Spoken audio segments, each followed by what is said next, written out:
I think everyone's had the opportunity that intends to join to log on, so I guess we'll go ahead and get started. But thank you everyone for being here this afternoon to hear more about our School of Optometry here at Massachusetts College of Pharmacy and Health Sciences. My name is Hannah Campbell. I'm Senior Assistant Director of Admission here at the university, primarily working with our Doctor of Optometry program. So I'm going to be the one that's working with you all from now until hopefully matriculation if all goes well. So nice to meet you, although virtually.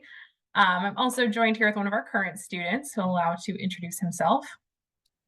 Hi everyone, my name is Samir. I'm a fourth year optometry student. I guess I've been here for 4 years now, and I'm currently on my first externship rotation in downtown Boston at a health center.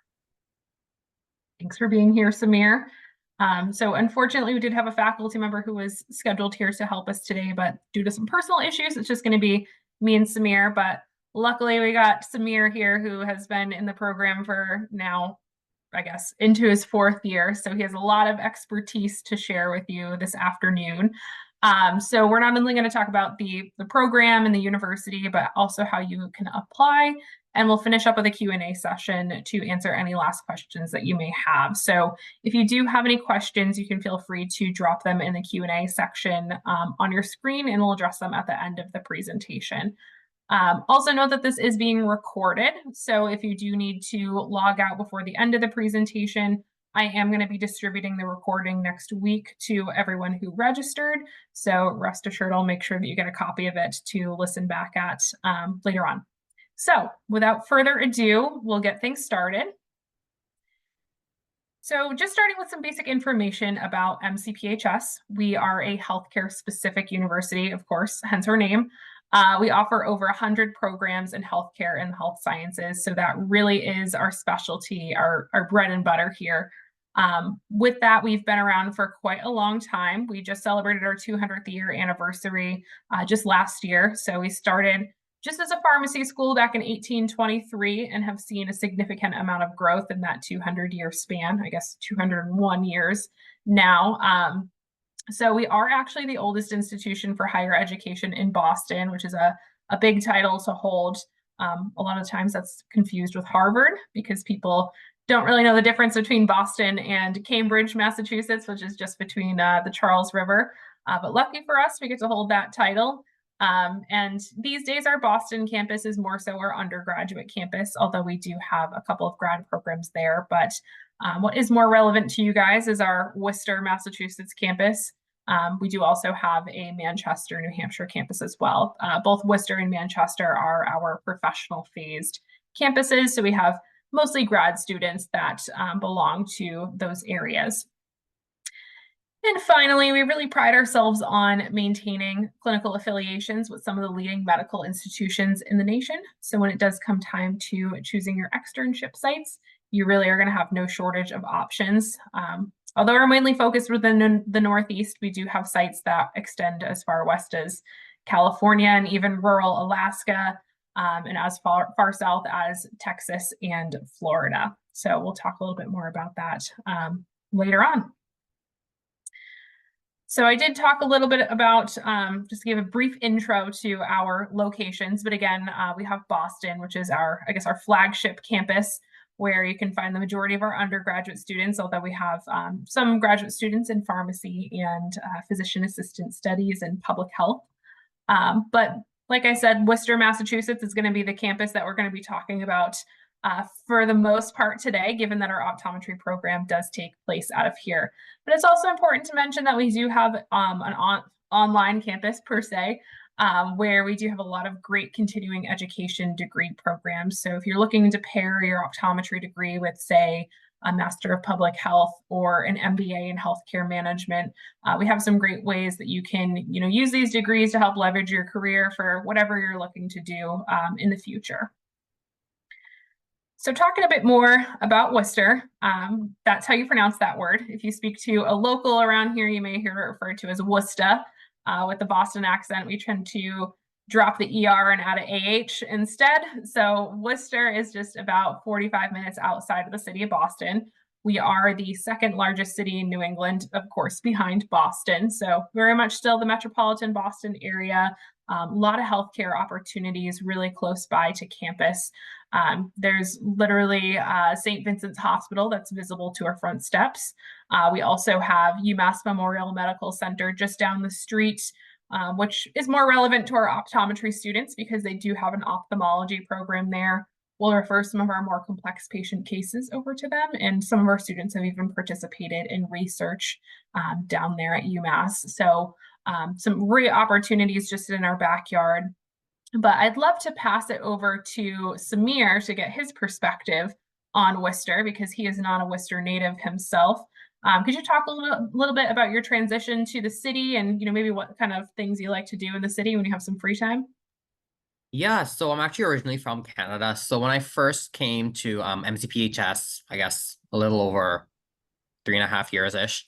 It was like called COVID. I didn't really get to explore the city as much because everything was still like in the COVID pandemic safety precautions.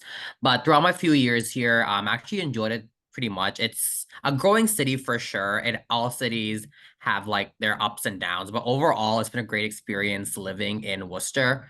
Overall, like what our like my friend group when we were on campus, like first classes and clinic, we like visited a lot of local places to eat around Worcester, mainly around the main street area.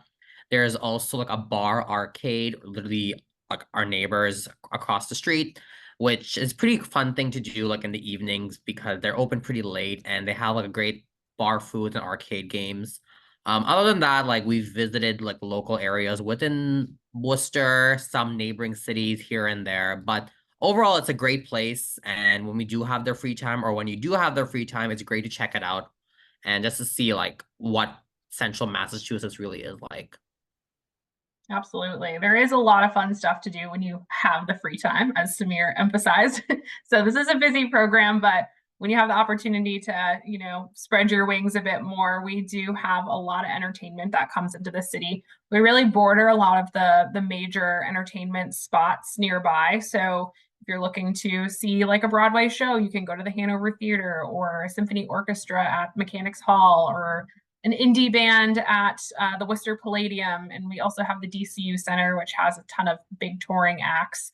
My family's going to see Billy Strings later this summer, but there's like Cirque du Soleil that comes through and all sorts of fun stuff. So we do have two sports teams in the city of Worcester. So there's the Worcester Railers hockey team and the Worcester Red Sox, which is the minor league affiliates of the Boston Red Sox. So a lot of up and coming talent comes through the city before they make it to a major league team. But you'll get your fair share of free tickets as a student. Student Affairs always has some, at least once a semester, it seems like, that they're giving away. So it's nice to enjoy a night out with your friends when you have the opportunity to do so. We're also really centrally located within the state of Massachusetts. There's a lot of highways that run in and out of the city, as well as a train station. So we have a commuter rail. You can take it to and from Boston multiple times a day.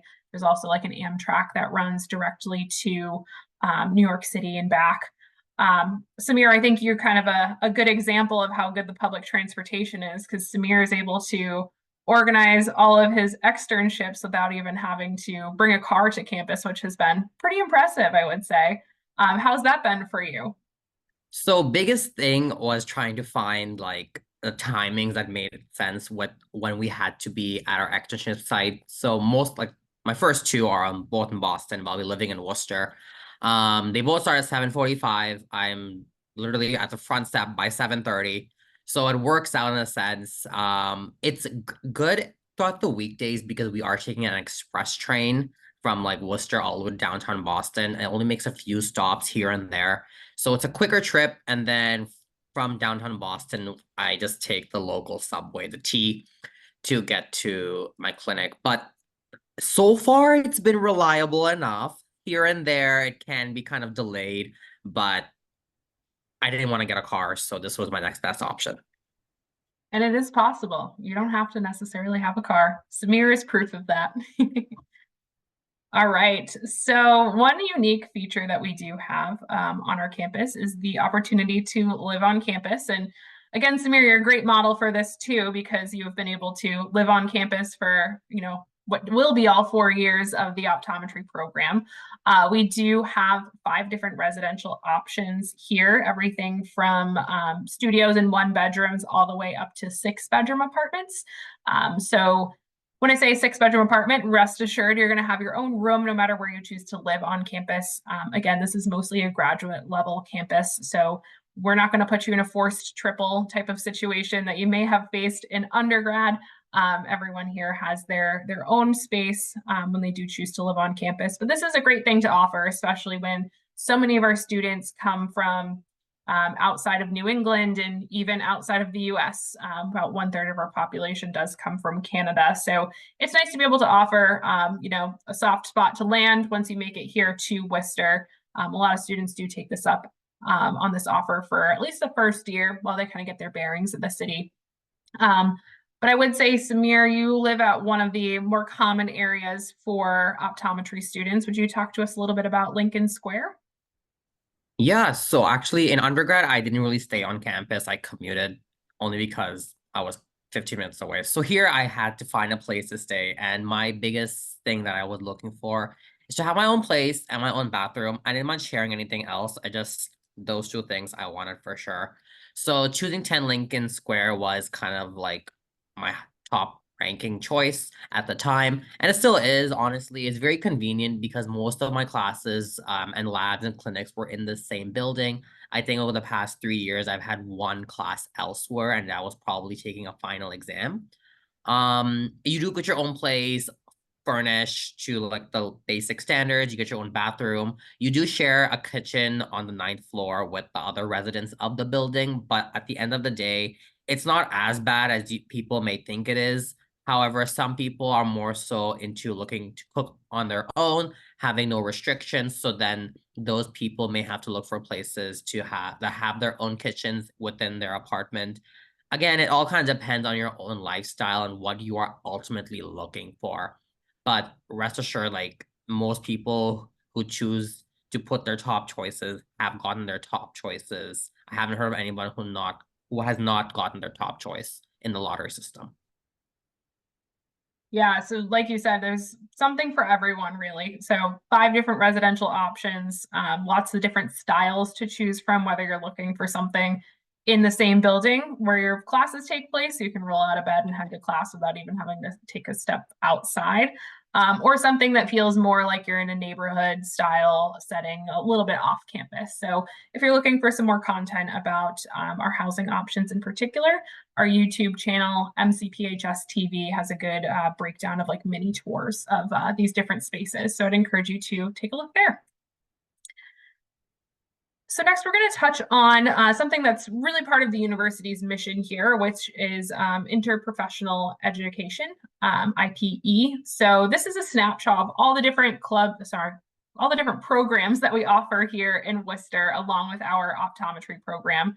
So we do have a couple of undergraduate type programs that are kind of post-baccalaureate in ways, but for the most part, everyone does come with having a bachelor's degree. So here in this community, we have not only optometry, but physical therapy, occupational therapy, physician assistant studies, diagnostic medical sonography, dental hygiene, nursing, pharmacy, and acupuncture. So that's your community here in Worcester. So we have the advantage of having representation from all these different healthcare programs, and we do bring everyone together at least once a semester to participate in what we call IPE, again, interprofessional education. So this allows students to come together and engage with students in different programs. It's a great way for you to learn about healthcare professions and how to work with patients from other cultures and backgrounds, and ultimately how to work as a team once employed in the healthcare system. Because ultimately that's the direction that healthcare is heading. We're going to be more interdisciplinary in the future. These days, if you are working with a patient who has a major medical issue, they're working with a team of doctors and different medical professionals from all sorts of different areas. So we're trying to instill that early on into your education here with us so that you're more prepared to collaborate with others once you graduate. So at least in your first year for optometry, you will participate in IPE activities. It does become optional after year 1, just because you'll start having a clinical schedule, which might make things a little bit difficult to line up exactly with our IPE events, but hopefully you can continue to attend them later on into your education here at MCPHS. But to give you some more context about what these typically entail, we have done a Narcan training, like emergency medicine Narcan training. We've done a diabetes maintenance training. We've also done a dementia simulation. All of these with the idea that no matter which profession you're a part of, you're going to encounter patients who've struggled with addiction or who have dementia or who have diabetes. So with that, you're better able to understand your perspective and your area of expertise and how you can best support your patient, as well as your colleagues from these other areas of healthcare, how they can also contribute. So it does go a long way in just understanding the spectrum of healthcare services and allowing everyone to align their ideas for patient wellness. Now, Samir, I'd love to ask you a little bit about your experience with IPE. Can you recall any occasions where you've collaborated with other professions, either in IPE or outside of IPE, more one-on-one, that you might be able to share? For sure. So again, as Hannah mentioned, most of the IPE events, are done in first year. However, right now, being at a community health center, seeing actual patients Monday to Friday, 7 to 4, we are actually constantly working back and forth with the patient's primary care provider, their family doctor, their nurse, basically anybody within the patient's like healthcare field, just to make sure like they're aware of what we are seeing in their eyes or vice versa. And then there's like no issues with the different topical eye medications that we are giving them, or I guess vice versa. So it's interesting to see like how the stuff we were taught, I guess, like way early on in the academic program for optometry kind of applies in a real world setting, which is basically what optometry and basically all kind of like healthcare professional fields are going into the future. So it's a great way to understand like what different healthcare professionals are responsible for like my patient, and then it's great to see like they are considering like our recommendations to avoid this or take that and so on. That's great. So it's been a bit of a full circle experience for you then. All right. So now we're going to start to get into, the meat and potatoes of it all and talk about our Doctor of Optometry program specifically. So we do launch a new cohort every year, once a year in September. So we already have a fall start program. And this program does run for 4 years total. And we'll break down what each of those years entails shortly. But one unique feature of our program is the opportunity to pursue sort of a buy one, get one deal for a Master of Public Health, which you can complete simultaneously with your optometry studies. So you at least get your first year of the program to build that foundation with lots of lectures and labs before you do embark on your MPH journey if you would like to pursue it. And it starts by just adding one additional online course in your second year to your curriculum.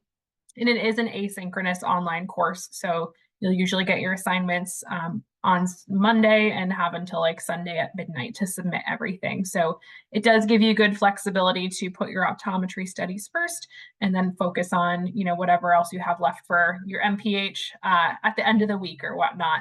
But it is a really great credential to add to your career if you're looking to go into education or even access and advocacy. I'd also like to point out some statistics on this slide in regard to our residency match rate. So we've been consistently above the national average with getting students matched with an optometric residency. And we're really proud of that because it's been shown that, our students are strong clinicians, and that's ultimately what these residency programs are looking for. And we attribute a lot of this to the extremely comprehensive clinical education that you'll get here and also our patient population. We're privileged to have a very diverse patient population in the city of Worcester. Worcester is known as a sanctuary city, so we receive immigrants from all over the world that land in Worcester, and the city will help them housing, jobs, and ultimately healthcare services. But here at MCPHS, we not only have our on-campus optometry clinic, we also have an on-campus physical therapy clinic, dental hygiene clinic, and acupuncture clinic. So we do see patients in a variety of different ways from our community. So with that, they are able to help train up our students to get exposed to a wide variety of different pathologies that may be present in only certain areas of the world. So you're going to see a lot in a short amount of time here as a student. And with that, you may be exposed to some ocular diseases that you may not ever encounter in your life again after this time. It's happened before. And then there is over 30 languages that are spoken in the city of Worcester. So it is common that your exams are not going to be in English, and you will utilize an interpreter service for that. But we have some pretty state-of-the-art technology to make sure that this is a pretty seamless transition to seeing patients and being able to provide a comprehensive exam despite having a language barrier. So we have everything that you need to be able to provide as comprehensive of an exam as possible. Samir, since you've gone through, a couple of years of clinical now, would you be able to speak to your experience seeing patients in either our Eye and Vision Center or our community health centers? For sure. So in second year mainly, you're kind of starting to go into clinic slowly. You're seeing maybe one patient every few weeks. It's kind of like a slow, steady start. But at the end of the day, these patients know you are a student. They're aware that's going to take some time. And the biggest thing is what upper years have told me is that the patients don't know you are making a mistake. Only you know, and your preceptor may know or will find out. So biggest thing, you're providing some healthcare resource to this patient and they're grateful to it. So it is a kind of nerve-wracking experience, very first time seeing a patient, but overall, you get to learn a lot and see a lot. At the same time, you're learning a lot of diseases and eye disease courses. So you may see certain diseases in a patient in your chair the next week, which is kind of like a small full circle moment because you just learned this and you just saw it. So it's kind of cool. With that being said, throughout the, I guess, second, third year, you're going to more exposure into clinic, seeing more patients, seeing more variety of different kinds of patients, going to the community health centers, exploring different languages. Worcester, and Framingham, and Milford as our community health centers, they do have a lot of Portuguese and Spanish speaking patients. So most of the time, 7 out of 10 patients, you're using an interpreter to do your whole eye exam. But with that being said, you do pick up a lot of Spanish or Portuguese here and there. So you maybe will be able to go do a basic exam, basic eye exam in Spanish at one point. So it is a great kind of learning experience in that sense. And you also get to see how much of a language barrier can kind of affect one person's ability to get healthcare. But we're lucky to have the fact these professional interpreters to help these patients kind of get the help that they need. Absolutely. It goes a long way to give back to the community. And also, our students are exposed to quite a lot in a short period of time that helps them be supported to be, practicing in the future. So a little bit more about our program. We do really pride ourselves on having some small class sizes. Our goal is to get, that 64 number each year, breaks down really nicely into 16 students per lab. We are one of the smaller optometry programs out there. For some of the programs are less than half the size of. So if you're looking for some individualized attention here, a really great community that's close knit, this is where you're going to find it. I say our faculty go above and beyond to get to know students really past the first name basis. But a lot of them have, sort of an open door policy. You can come by and ask them questions and pick their brain. If you're having any, if you're struggling in a course, or if you just have a question that you need to run by them, or if you just want to, chit chat, they're always up for that. A lot of them are very chatty, very friendly. They're going to go pretty far in getting to know you past just, first name basis, but get to know you on an individual level, knowing your strengths, weaknesses, what you like to do in your free time, what your goals are. So they really get to custom tailor the education to suit who you are ultimately. So that's a big advantage that we have to us.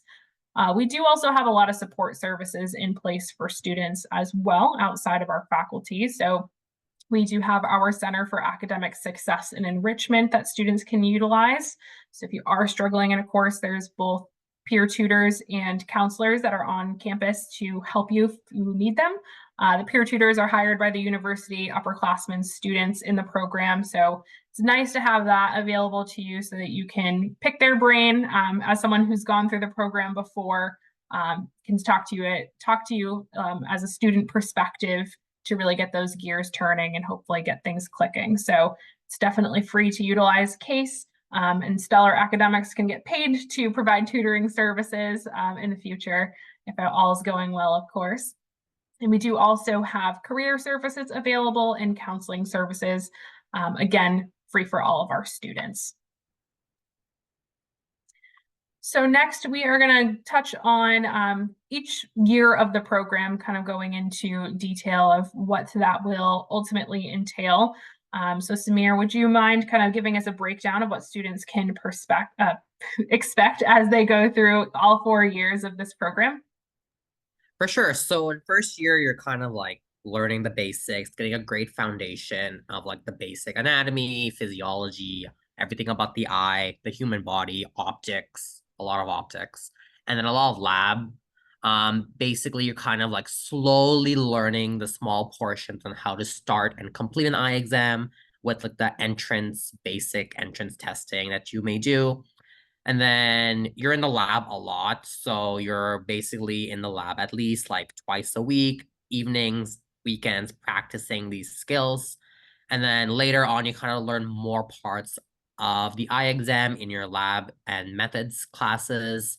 And then ultimately, by like the end of your first year, you kind of do like a majority of a complete eye exam. By the end of your first year, you also have a good solid foundation of what is normal and like what is seen normally and healthy and in healthy human bodies.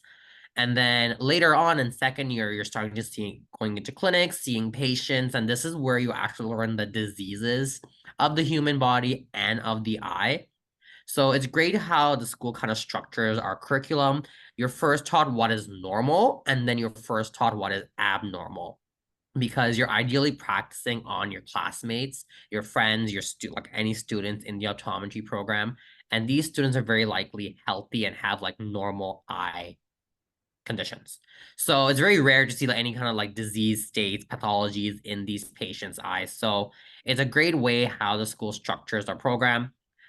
With second year, again, you're also working in our 10 optical, working with our optician, working with patients, selling glasses, doing frame adjustments. You're also going around to our local Worcester public schools, providing vision screenings to students from kindergarten all the way to grade 12, just to make sure they are not having any issues. And if they are having any issues, they could always be sent to our school at Eye and Vision Center to get a complete eye exam done. And I think they do get covered for one free pair of glasses as well. So it's a great way to kind of like give back to what our community is and see a different perspective, because many of these students don't know they are struggling in classes until they're seen by one of us, and then you give them a pair of glasses and their world is so much clearer. By the end of the second year, you're mainly going into our community health centers within the local Worcester, Framingham area. From there, your patient counts really rise up. You're doing more exams in our Spanish, Portuguese. I know some of my friends have done in Albanian, Nepali, so many languages that exist. Overall, it's a great experience because at that point, you're kind of seeing patients on your own. You're more independent and you feel more of a doctor. You're able to start the eye exam and then finish the eye exam all on your own with the doctor or a preceptor or a professor coming and checking in here and there. It is a great way to kind of like give back to the community as well, especially working at the community health center clinics too, because some patients had never had an eye exam and they're well into their 40s or 50s. With that being said, starting your third year, at the school, at the Eye and Vision Center, you're mainly going within the specialty clinics. So you get split up into pediatrics, binocular vision, glaucoma, contact lens, vision therapy, you name it. You're also continuing with our community health centers, providing regular routine eye exams to our local patients. You really get to see like a whole lot of like different specialties because you don't know where you will be going for your externship rotation sites yet. And then you also don't know what kind of practice you will be running after graduation. So the school does a great job kind of exposing us optometry students to a very different like specialties and community health centers, just so we're kind of like a well-rounded student and we are more prepared for what comes after graduation. With that being said, fourth year, so this is where you're kind of going into rotation, so which is where I am right now. We're in week 7, so kind of halfway through our first rotation site. Basically, all these sites are selected through a lottery system at the start of your third year. They are surrounded throughout the country as far as Alaska, California, Texas, Florida, but majority of them are found within the New England area. With these sites, you're mainly at you have to choose a community health center, which is where I am right now in downtown Boston, one at a Veterans Affairs hospital facility working with veterans, and then an elective site. So it could be like a private practice, like a surgical center, anything like that that does exist. It is a great opportunity to kind of like see where you see yourself in literally almost a year. Do you want to work in a private practice?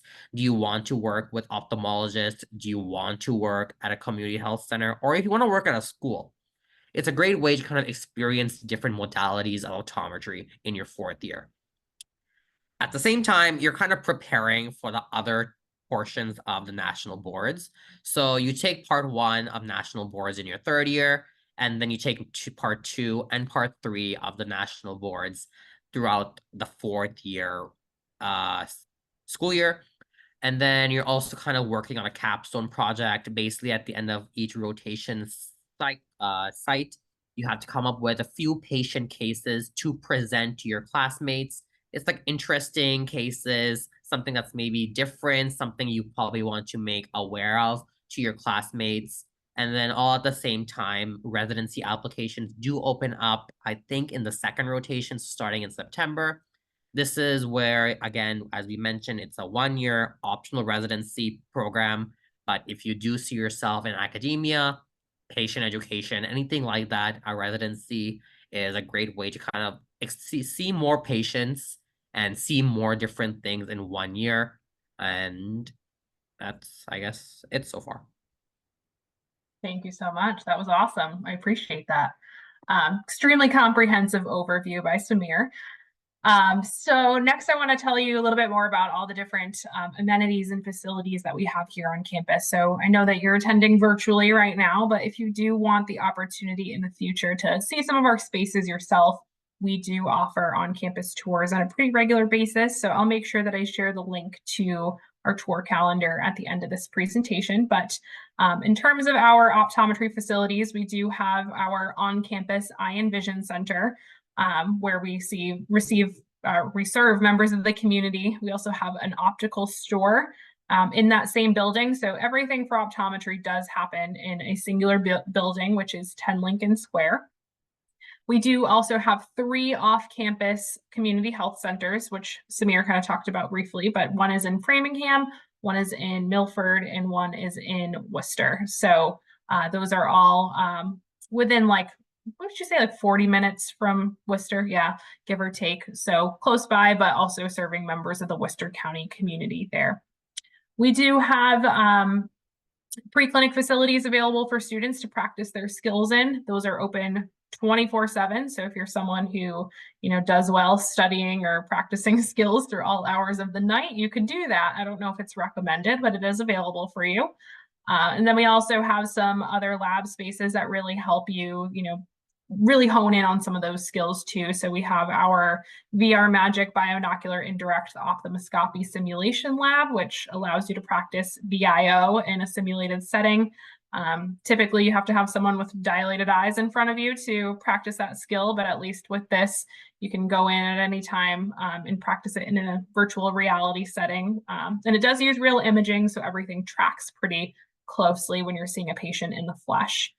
More recently, we did add a part 3 room to our lab selection. So for those that are practicing for the National Board Exam Part 3, it does have them go down to North Carolina to take a practical hands-on exam.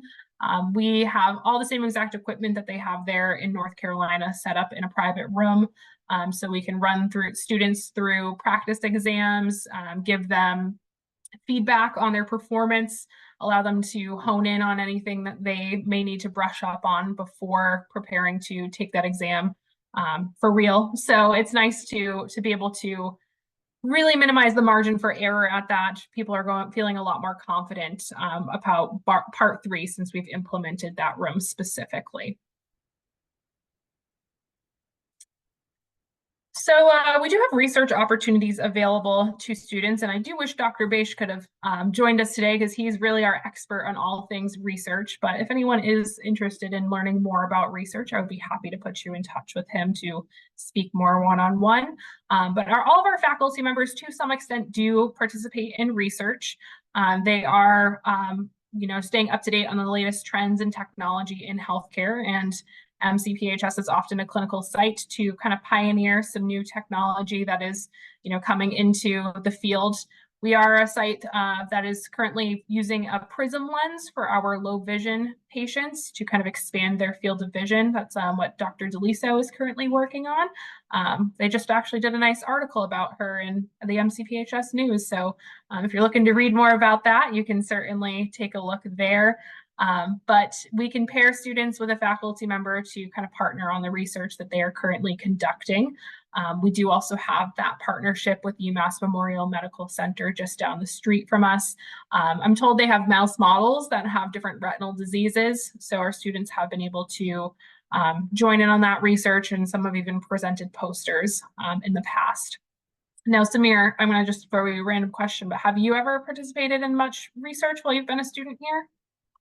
I think I sat for one research study. I forget what it was, but I'm pretty sure I sat for one as a patient, and one of the professors was actually looking for like student participants. I think they were looking for the class above me or below me, but they both had exams. So they took a few students from my class, and she said that if you guys participate, like you'll have the opportunity to win like a certain amount of dollars of an Amazon gift card. So we all kind of sat. I think we had to do something like some kind of like virtual eye exam with some like a virtual machine just to make sure it was working.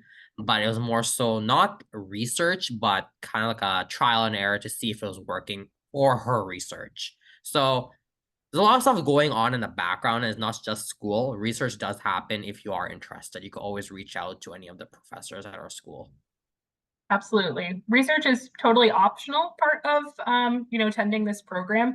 We'll have some students that really take us up on the opportunity and get involved in all sorts of different things, whereas, others have other passions outside of their typical curriculum. So if you are interested in research, just know that we do have plenty of opportunities available for you. So now that we've kind of talked about all the program details, hopefully you'll want to start thinking about starting your application. So we do have all of our applications through the Optomcast system. So if you are planning to apply in the future, you might want to go check out Optomcast and start, plugging in some details, as our application will be opening on June 27th for our fall of 2025 start term. In addition to that, we don't necessarily require a bachelor's degree, but it is definitely preferred. You do need to have at least 90 transferable college credits in order to meet our application requirements. When you're applying to Optomcast, you do need to submit all official college transcripts to Optomcast. So even if you did just one random course at a community college one summer, we are going to need that transcript, and it could potentially hold up your application from being verified if you do not disclose all of the institutions that you've attended. So just some food for thought there. Make sure you're including everything. We do ask for a GPA of a 3.0 or above. We do take a holistic approach to the application review process. So if you do fall slightly below a 3.0, I still would encourage you to apply. Things that we do value are upward grade trends. So as long as you've been performing well in recent semesters, that can kind of outweigh lower GPAs that you may have had earlier on into your academic career. Another thing that can kind of help outweigh lower GPAs is performing, stellar on your GRE or OAT exam. So we do require either the GRE or the OAT. The committee does prefer the OAT, the optometry admissions exam, just because, or admissions test, because it really is catered towards optometry students. And a lot of this data backs performance in an optometry program. So it is highly valued when it comes to the application process. Now, we don't necessarily require any experience or shadowing in the optometry field, but I'm going to go ahead and strongly recommend that you do get that experience because, if you are going to buy a car, you're going to want to test drive it. So if you don't have any experience in optometry, you may want to at least do some shadowing just so you can make sure that this is indeed the career that you can see yourself pursuing in the future. And it also helps if you are invited to an interview to be able to speak to your passions and what really drew you to this career. So definitely encourage that you consider that. You are welcome to apply with courses outstanding. There is a list of required prerequisite courses on our website. So things like Bio 1 and 2, Physics 1 and 2, Chemistry 1 and 2, Organic Chemistry, Microbiology, Statistics, Calculus, Psychology, English 1, English 2. I think I just named them all for you. Those are all required as part of the application process. So you can have some of those courses in progress. Just know that everything does need to be completed with a C or higher before you start. Typically, the deadline is August 15th for all outstanding prerequisites. As part of your application, you're going to also be asked to submit at least one letter of recommendation, but two are definitely preferred. These should be professional in nature. So, if you get one from an academic background, so like a science professor or an academic advisor who can speak to your academic performance, or perhaps a former manager, supervisor, boss that you've had that can speak to your work ethic, that's a great person to appoint. And if possible, you could get one from an optometrist. That's always great to see as well. If you do have any international coursework, we are going to ask for a WES evaluation, a World Education Services evaluation. This excludes Canadian applicants. Canadian applicants can still just send their transcripts to Optumcast. They will be able to verify that it's an English-speaking institution that you attended. But everything outside of the US and Canada does need to complete a international credential evaluation, just so we can see how those credits do compare on a US equivalency. So just keep that in mind. And that excludes study abroad courses. So if you did, study abroad in Ireland for one semester, you don't need to bother getting a WES evaluation. And the last step in that process is to interview. So if all goes well and you meet our admission criteria, we will invite you to an interview. With that, it is just a private one-on-one conversation that you'll have with a faculty member. Our interviews are, we like to say, pretty casual. We're really just looking to get to know you and assess if, we think you're a good fit for MCPHS. And that's also your opportunity to assess if you think that MCPHS is a good fit for you. So we definitely welcome students to bring any questions that they have to the table.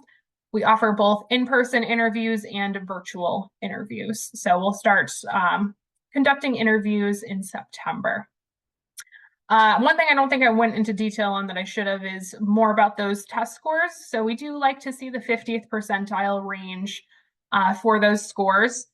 For the OAT, I believe that's in the 300 range. So academic average and total science specifically, we like to see in that 300 or above range. So just keep that in mind.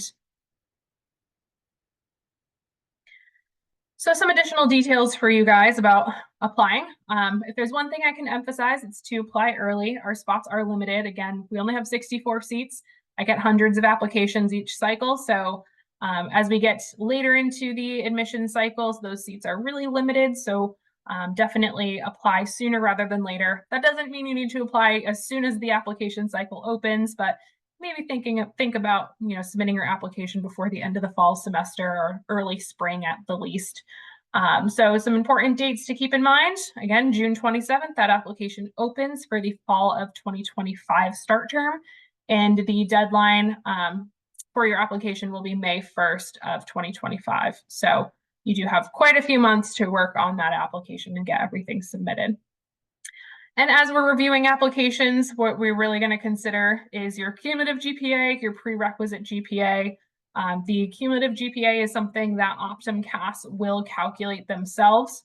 I do want to give a disclaimer about the cumulative GPA because it often surprises some students.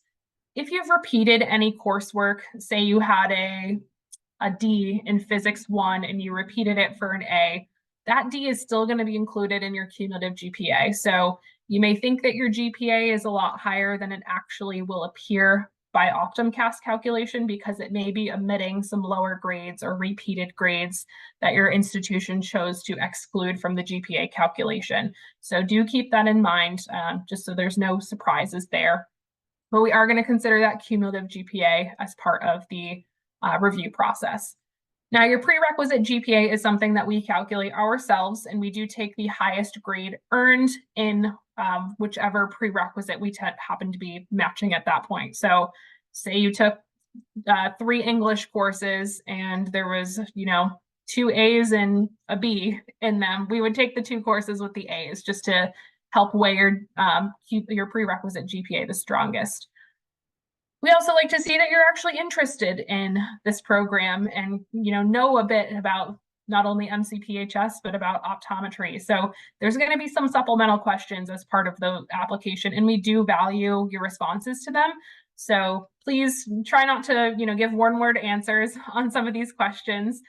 We like to see some thought into them about your reasons for pursuing optometry, how you came across MCPHS, what attracts you to MCPHS, what your motivation is to apply to optometry school, what your goals are, all that stuff. It's great to hear. So let us know about it. And then again, the timing of the application is important. Again, we have rolling admissions, so it is advantageous to not wait last minute to submit your application. So in terms of financial aid, our domestic students are eligible to apply to the FAFSA. There are some really helpful Grad Plus loans that are available to students should you want to utilize them. Our FAFSA school code is listed here. I don't expect you to take this down, but if you Google it in the future, just know it's the same for all of our MCPHS campuses.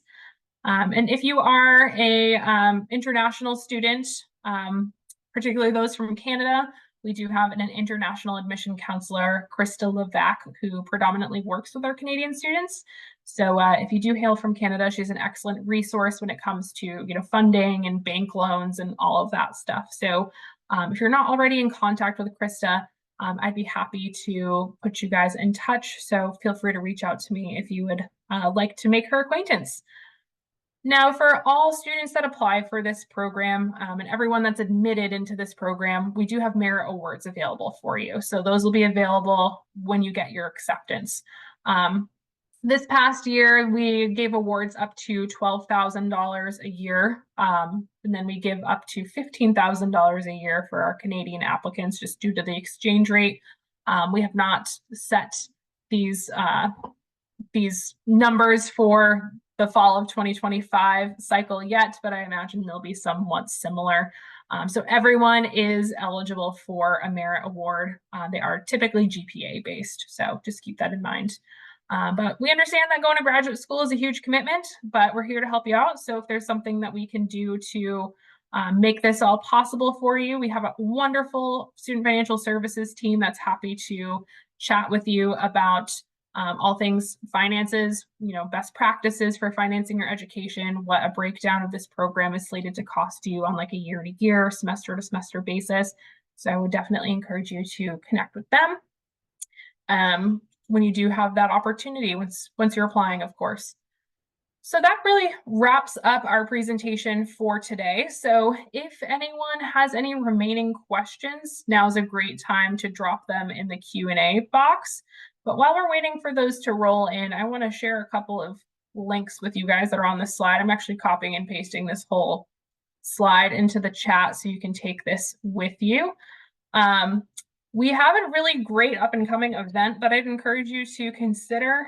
And you can actually find it through that first link that I shared there, the mcphs.edu/visit/graduate.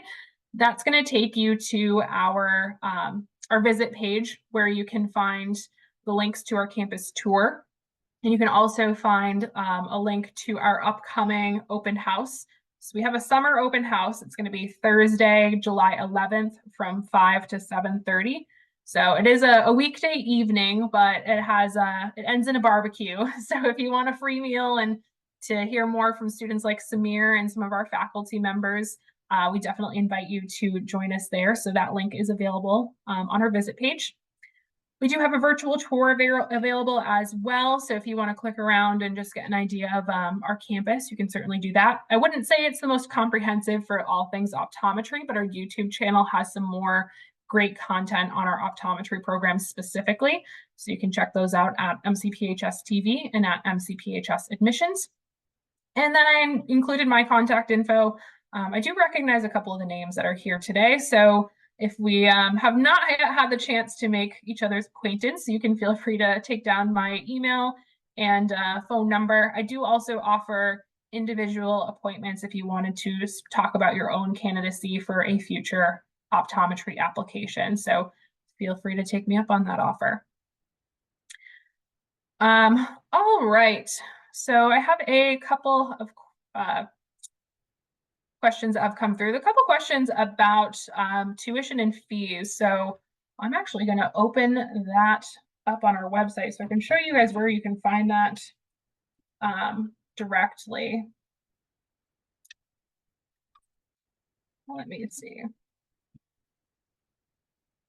That is one thing that I don't know off the top of my head, but I feel like I look up every single day. Someone asks me, what are the tuition and fees for this program? So on our website, if you even just Google MCPHS tuition and fees and then click on Worcester, our Doctor of Optometry program is listed here, and it is $51,270 per academic year. Again, every student that does get admitted into our program is considered for a merit scholarship of up to $12,000 a year. So that does take off a good chunk of that money when it comes down to it. Another attendee is asking about the OAT.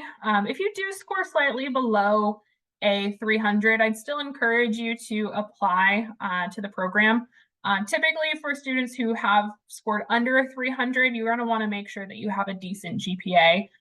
It does get to be a little tricky if your GPA is in like the 2.0 range or the high 2.0 range and you're scoring a little bit lower on the OAT. But we take a holistic approach to the application. So we'll definitely consider any experiences you've had, if you've had an upward grade trend, if you've performed strongly in the sciences and such. We are happy to, consider all things. So definitely make sure that we're getting the full picture in terms of your application. All right. Well, that is all the questions that have come in so far. I think that is where we'll end things since we're getting pretty close to the hour here. But again, feel free to take down my information or join us for our upcoming events or tours. We'd be happy to see you, happy to show you around. So don't be a stranger. And I wish you guys the best of luck with the upcoming application cycle and hope to see those names pretty soon. And thank you to Samir for taking the time out of your very busy schedule with commuting to and from Boston. We appreciate your time. So one more question just came right in. So kind of on the subject of tuition and fees, we are a private institution, so the price that is listed there is for all students, whether you're a Massachusetts resident or not. All right, well, with that, I will leave you guys. Thank you so much for joining and have a great evening. Bye.